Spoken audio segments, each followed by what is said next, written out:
Welcome to green designers. இன்றைக்கி கிளாஸில் நம்ம என்ன பார்க்க போகிறோம் அப்படின்னு பார்த்தீங்கன்னா, நம்ம ஜரி ஒர்க் தான் பண்ணிகிட்ருக்கோம். So one of the work தான் இன்றைக்கி என்ன மாதிரி ஷேப்ஸில் நம்ம ஒர்க் பண்ண போகிறோம் அப்படின்றது இந்த வீடியோவில் நம்ம பார்க்கலாம். வாங்க வீடியோக்குள்ளே போகலாம். நான் இங்கே வந்து ட்ரையாங்கிள் ஷேப் ட்ரா பண்ணியிருக்கேன். இதில் பார்த்தீங்கன்னா நம்மளுக்கு 3 டேர்னிங் எண்டு இருக்குது. அந்த எண்டை தான் வந்து நம்ம எப்படி டேர்ன் பண்ண போகிறோம் அப்படின்றது இந்த ஷேப்பில் நம்ம பார்க்கலாம். நம்ம சரி த்ரெட் வச்சு தான் ஃபுல்லாகவே இந்த ஷேப்ஸை நம்ம ஒர்க் பண்ண போகிறோம். இப்போ பார்த்தீங்க அப்படின்னா நம்ம குட்டி குட்டி சேஞ்சஸாக நம்ம போட்டு ப்ராக்டிஸ் பண்ணியிருப்போம். ஸோ அதே வேவ்லேயே நம்ம கொண்டு வரலாம். இந்த எண்டு எப்படி டேர்ன் பண்ணணும் அப்படின்னா ஆல்ரெடி நம்ம சொல்லியிருப்போம். சேம் மெத்தடில் ஜஸ்ட் சின்ன சின்ன வேரியபிள் தான் இருக்கும். இந்த மாதிரி பெரிய லூப் எடுத்து நம்ம ரிவர்ஸாக ஜஸ்ட் ஒரு மாதிரி ஹோல்ட் பண்ணி சின்ன லாக் போடணும். அப்படி போடும்பொழுது இந்த எண்டு பார்த்திங்கன்னா நம்மளுக்கு ஒரு ஷார்ப் ஏஜஸ் கிடைக்கும். நீங்களும் இந்த மாதிரி சின்ன சின்ன ஸ்ட்ரேஞ்சஸை போட்டு இன்னும் ப்ராக்டிஸ் பண்ணியிருப்பீங்கன்னு நினைக்கிறேன். ஸோ அதே வந்து இதில் ஃபாலோ பண்ணுங்கள். அப்போ தான் நம்மளுக்கு வந்து ஆரி ஒர்க் பண்ணும்பொழுது கொஞ்சம் நீட்டாக ஃபினிஷிங்காகவும் இருக்கும்.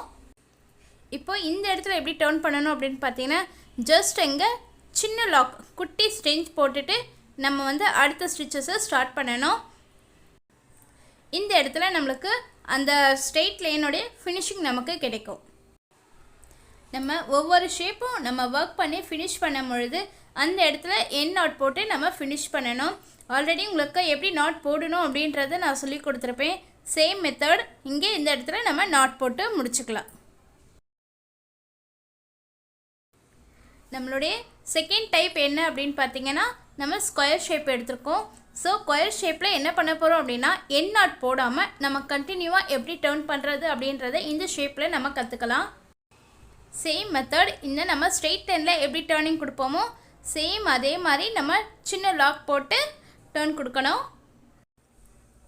இந்த மாதிரி எட்ஜஸை நீங்கள் டேர்ன் பண்ண ப்ராக்டிஸ் பண்ணும்பொழுது உங்களுக்கு வந்து ஆரி ஒர்க் ப்ளவுஸில் நீங்கள் ஒர்க் பண்ணும்பொழுது நம்மளுக்கு இன்னும் கொஞ்சம் நல்லா ஈஸியாக ஃபினிஷிங்காக இருக்கும். இந்த மாதிரி எப்படி டேர்ன் பண்ணுறோன்றதை இந்த ஷேப் மூலமாக நம்ம வந்து கற்றுக்கும் பொழுது நம்மளை ப்ளவுஸில் வந்து நம்ம ஒர்க் பண்ணும் பொழுது நம்மளுக்கு வந்து இன்னும் கொஞ்சம் ஈஸியாகவும் இருக்கும். அதே டைம் நம்மளுக்கு ஃபினிஷிங்காகவும் ஒர்க் பார்க்குறதுக்கு. நம்ம வியூவர்ஸ் எல்லாருமே எனக்கு நல்ல சப்போர்ட் கொடுக்குறீங்க. எல்லாருக்குமே ரொம்ப பெரிய தேங்க்ஸ். உங்கள் சப்போர்ட் எனக்கு எப்போவுமே இருக்கணும். நம்ம சேனலோட நியூ வியூவர்ஸாக இருக்கீங்க அப்படின்னா மறக்காமல் நம்ம சேனலை சப்ஸ்கிரைப் பண்ணுங்கள். பக்கத்தில் இருக்க பெல் ஐக்கானை ப்ரெஸ் பண்ணுங்கள். அப்போ தான் நான் போடுற வீடியோஸோடைய நோட்டிஃபிகேஷன்ஸ் எல்லாமே உங்களுக்கு வரும். இப்போது இந்த எண்டு எப்படி நம்ம ஒர்க் பண்ணலான்றதை பாருங்கள். ஜஸ்ட் அங்கே எண்டில் நம்ம போகாமல் ஜஸ்ட் இந்த மாதிரி ஒரு ரேண்டமாக நம்ம ஒரு டேர்னிங் எடுக்கணும். டேர்னிங் எடுத்து பக்கத்துலேயே நம்ம கொடுத்துட்டே வரணும் அந்த லைன் மாதிரியே. நான் இங்கே வந்து பார்த்திங்கன்னா ரேண்டமாக நான் ஒர்க் பண்ணிகிட்ருக்கேன். இல்லை எனக்கு ரேண்டமாக ஒர்க் பண்ண முடியல அப்படின்னாங்க நீங்கள் ட்ரா பண்ணிவிட்டு கூட இந்த மாதிரி ட்ரை பண்ணி பாருங்கள். உங்களுக்கு இன்னும் கொஞ்சம் ஈஸியாக இருக்கும் இந்த மாதிரி ஒர்க் பண்ணுறதுக்கு. நீங்கள் ஆரி ஒர்க் கற்றுக்கணும் இன்ட்ரெஸ்ட் இருந்தாவே போதும். நமக்கு வந்து ஒர்க் பண்ண இந்த ஒர்க் நம்மளுக்கு இன்னும் கொஞ்சம் ஈஸியாக இருக்கும். இந்த ஷேப்பில் நமக்கு பாருங்கள், ஃபஸ்ட்டு மேலே அவுட்லைன் ஷேப் கொடுத்துருக்கோம்.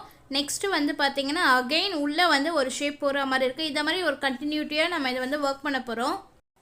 இந்த மாதிரி நம்ம ஒர்க் பண்ணும்பொழுது நம்ம போடுற ஸ்டிச்சஸ் வந்து ஒரே லெவலில் இருக்கா அப்படின்றது நம்ம ரொம்ப கவனிக்க வேண்டிய விஷயம். இதே மாதிரி ஒவ்வொரு எட்ஜஸ்லேயும் பார்த்தீங்க அப்படின்னா நம்ம சின்ன சின்ன லாக் போட்டு நம்ம டர்னிங் கொடுக்கணும். அப்படி நம்ம டர்னிங் கொடுக்கும் பொழுது அந்த இடம் பார்த்திங்கன்னா நம்மளுக்கு ஃபினிஷிங்காகவும் இருக்கும்.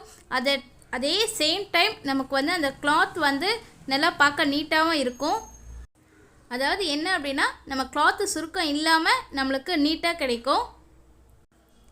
இப்போ இந்த மாதிரி குட்டி குட்டியாக நம்ம பாக்ஸ் டைப்பில் கொண்டு வந்துட்டு லாஸ்ட்டில் இந்த உள்ளே வந்து இன்செர்ட் பண்ணிவிட்டு ஜஸ்ட் இந்த இடத்துல நம்ம நாட் போட்டு ஃபினிஷ் பண்ண போகிறோம். இந்த மாதிரி நீங்கள் வேரியபிளான ஷேப்ஸை கூட நீங்கள் ட்ரை பண்ணலாம். ஒரு circle shape and then rectangle shape இந்த மாதிரி வேரியபிளான இருக்க நிறைய ஷேப்ஸை நீங்கள் ட்ரை பண்ணலாம்.